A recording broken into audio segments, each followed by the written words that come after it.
स्तोत्रसंहिता 139. कारण तू माझ्या अंतर्याम्याची रचना केलीस, तूच मला माझ्या आईच्या गर्भात घडवलेस. तुझ्या डोळ्यांनी माझे अपूर्ण शरीर पाहिले. प्रियानो, आता इथं काय म्हटलेलं आहे? इथं म्हटलं आहे की तूच मला माझ्या आईच्या गर्भात घडवले.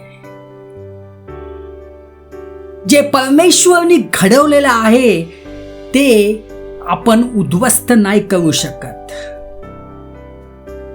इथं म्हटलं की तू मला माझ्या आईच्या गर्भात घडवलेस, तुझ्या डोळ्याने माझे अपूर्ण शरीर पाहिले.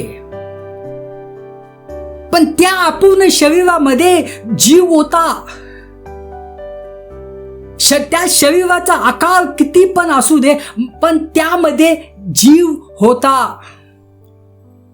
जर त्यामध्ये जीव आहे, जर परमेश्वरने आपल्याला आपले सर्व अवयवांचे गठन केले आईच्या गर्भामध्ये, त्या जीवाचा नाश करण्याचा अधिकार कोणालाही नाहीये.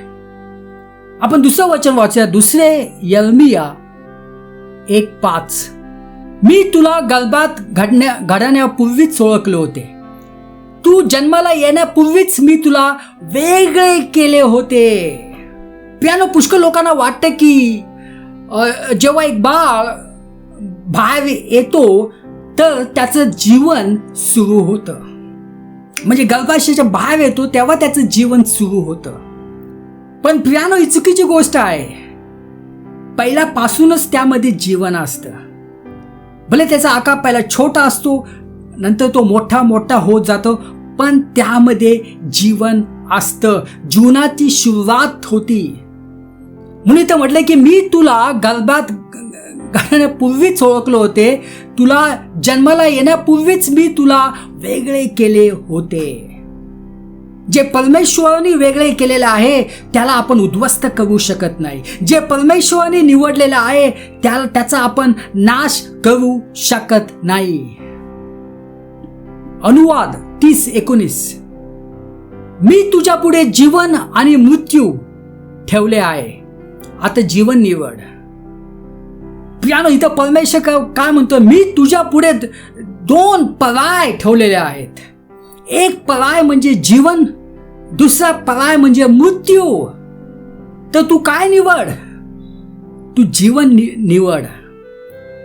प्रियानो, दुःखाची गोष्ट आहे की पुष्कळ जण जीवन निवडत नाहीये, ते मृत्यू निवडतायत.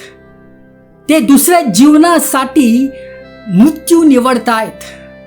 जे परमेश्वराने घडवलं त्याचा आपण नाश करू शकत नाही. त्या जीवनाचा नाश करू शकत नाहीये.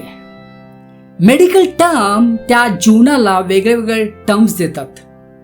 फिटस, पण हे चुकीचं आहे, कारण ते एक फिटस नाहीये, ते एक जीवन आहे, ते एक बाळ आहे. जगभरात दरवर्षी सुमारे 73 दशलक्ष गर्भपात होतात. 73 दशलक्ष म्हणजे 730 लाख किंवा 7,30,00,000 गर्भपात होतात.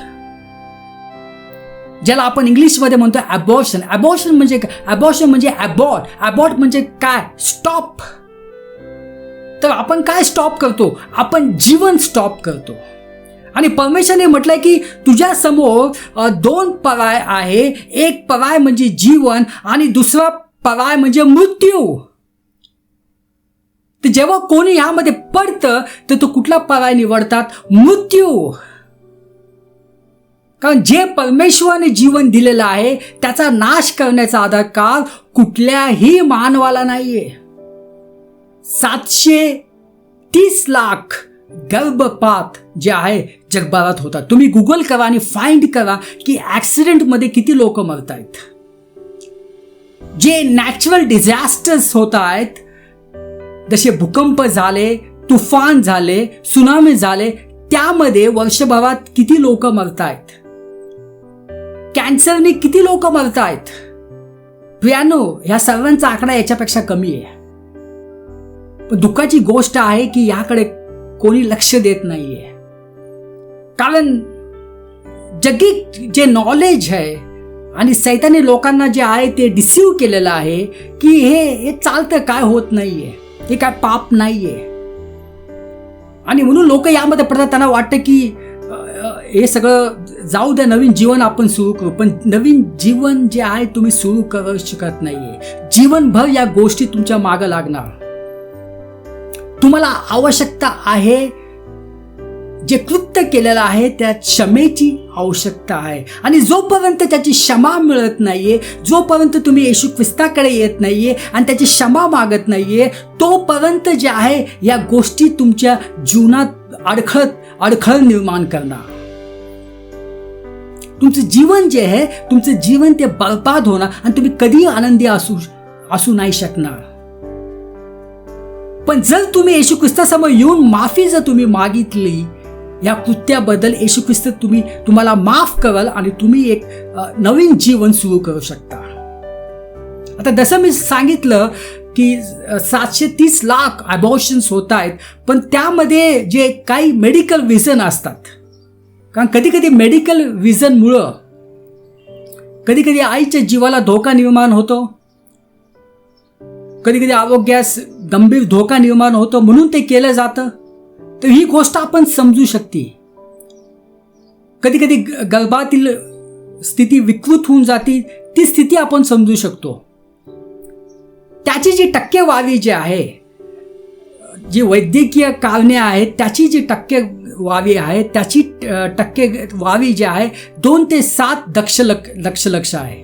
म्हणजे आपण म्हणू शकतो 70 लाख, 3 किंवा 10%. तर आपण 10% घेऊया. आपण घेऊया 10 मिलियन म्हणजे 100 लाख. तर 730 लाखामध्ये 100 लाख जे आहे हे आरोग्य आणि वैद्यकीय कारणास्तव त्यांचे अबॉर्शन होतात. पण बाकीचे जे आहेत म्हणजे 630 लाख जे अबॉर्शन होतात ते वैयक्तिक कारणामुळं अबॉर्शन होतात. म्हणजे आर्थिक समस्या, मुलांसाठी तयार नसणे, नातेसंबंधातील समस्या, शिक्षणासाठी, करिअरसाठी, कुटुंबाचा आकार, सामाजिक कारणे, व्यभिचार, बलात्कार, असे वेगळे कारणास्तव म्हणजे पर्सनल रिझन साठी 630 लाख अबॉर्शन होतात. आणि ते जे आहे ते सिरियस गोष्ट आहे. आता प्रिय, जसं मी तुम्हाला सांगितलं, हा संदेश कोणाला दोष देण्यासाठी नाहीये, कारण आपण सगळे पापी आहोत. पण खूप आवश्यक आहे की पश्चाताप करणे खूप आवश्यक आहे. सगळ्यांना खूप आवश्यक आहे, कारण आपण पापी आहोत. आपण पश्चाताप करणं खूप आवश्यक आहे आणि येशू ख्रिस्ताकडून माफी मागणे खूप आवश्यक आहे. कारण जोपर्यंत आपल्या पापाची माफी होत नाहीये, तोपर्यंत आपण नवीन जीवन सुरू करू शकत नाहीये. तोपर्यंत त्या नवीन जीवनामध्ये आनंद येऊ शकत नाहीये, शांती येऊ शकत नाहीये. आणि म्हणून येशू ख्रिस्ताकडे येऊन माफी मागणं खूप आवश्यक आहे. आणि पवित्र शास्त्र म्हणतं की येशू ख्रिस्त, there is no condemnation in Christ Jesus. म्हणजे येशू मध्ये कुठलाही दोषपणा नाहीये. कारण येशू ख्रिस्त आला होता आपल्याला वाचवण्यासाठी, आपल्याला पापापासून वाचवण्यासाठी आलेला होता. तो काय दोष देण्यासाठी आला नव्हता. आणि आता जे वेगवेगळे जे प्रकार जे आहेत गर्भपाताचे ते तुम्हाला मी सांगतो. पहिला एक सेक्शन गर्भपात. जेव्हा गर्भाशय मुख विस्थापित केले जाते आणि घरगुती व्हॅक्यूम क्लीनरच्या शक्तीच्या 29 पट अधिक शक्तिशाली सक्शनने बाळाच्या शरीराचे तुकडे केले जातात आणि त्या नळीद्वारे एका पात्रात खेचले जाते. ह्याला म्हणतात सक्शन अबॉर्शन. दुसरं जे आहे ते डायलेशन अँड क्युरिटेज. गर्भाशय मुख विस्फारित केल्यानंतर एक धारदार फासा असलेले फोर्सेप, ज्याला आपण चाकू म्हणतो, गर्भाशयात घातली जातात, बाळाचे शरीराचे तुकडे केले जातात आणि अनेकदा सक्सेशनद्वारे बाहेर काढले जातात आणि यालाच म्हणतात डायलेशन अँड कार्टिलेज. दुसरं आहे डायलेशन अँड इव्हॅक्युएशन. गर्भाशयात चिमटा घालून बाळाचे शरीर पकडून पिळले जाते आणि त्याचे तुकडे केले जातात. जर डोके खूप मोठे असेल तर ते काढण्यासाठी चिवडले जाते. चौथा आहे सलाईन इंजेक्शन देऊन. सलाईन इंजेक्शन म्हणजे आईच्या पोटातून बाळाच्या ॲम्ब्रोटिक द्रवात 20% मिठाचे द्रवण, ज्याला आपण म्हणतो सॉल्ट सोल्युशन, टोचले जाते आणि टोचल्यानंतर बाळाची जी त्वचा आहे ती जळून जाते आणि त्यामुळं काय होतं की त्याला मिठाची विषबाधा होती, निर्जीकरण आणि मेंदूतील रक्तस्रावामुळे त्याचा मृत्यू होतो. तर प्रियानो, जे परमेश्वराने आपल्याला जीवन दिलेलं आहे, परमेश्वराने जे जीवन दिलेलं आहे त्याचा नाश करण्याचा आपल्याला कुठलाही अधिकार नाहीये. जेव्हा परमेश्वर म्हणतो, जेव्हा तू आईच्या गर्भात जेव्हा तुझी घडण होत होती ते मी माझ्या डोळ्यांनी पाहिलेलं आहे. माझ्या डोळ्यांनी तुझे जे अपूर्ण शरीर जे आहे ते पाहिलेलं आहे. हालेलुया. प्रियानो, हा संदेश कोणाला दोष देण्यासाठी नाही आहे, पण खूप आवश्यक आहे की येशू ख्रिस्ताकडे येऊन त्याच्याकडे प्रार्थना करा, तर तो तुम्हाला पाप क्षमा देईल. आपण प्रार्थना करूया. पिता परमेश्वर, धन्यवाद देतो या वेळेसाठी. ही सर्व प्रार्थना येशू ख्रिस्ताच्या नावाने करतो. आमेन.